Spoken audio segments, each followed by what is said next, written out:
This tactic is an aggressive CT play towards mid on Inferno, using these two smokes to take early control.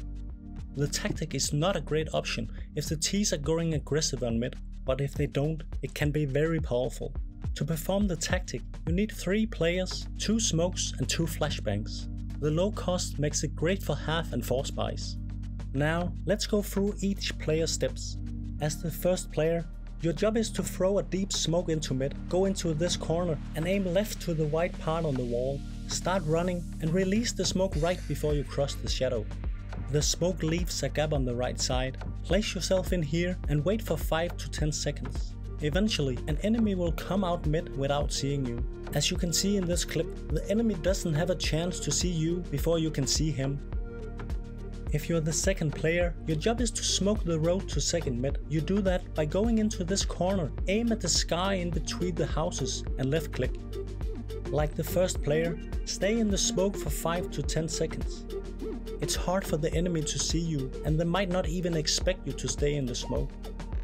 The third player's job is to flash for his teammates so they can swing out and likely get multiple kills if the enemy is there.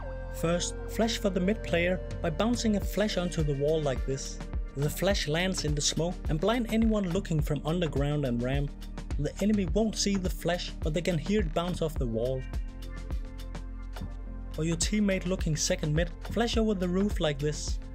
The flash blinds all players staying in second mid looking up apps.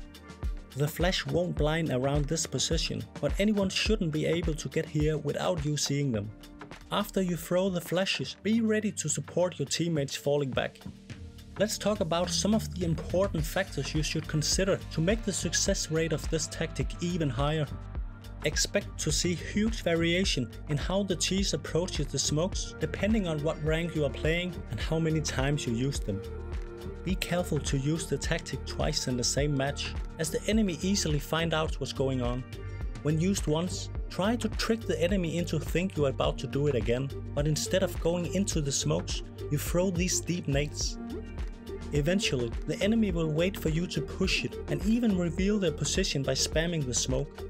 Another approach you can take is to throw the smoke several times before going into them to find out how the enemy reacts. The first and the second player can drop extra utility to the third player so he can re-smoke the positions, flash more times and throw grenades to create more pressure on the enemy.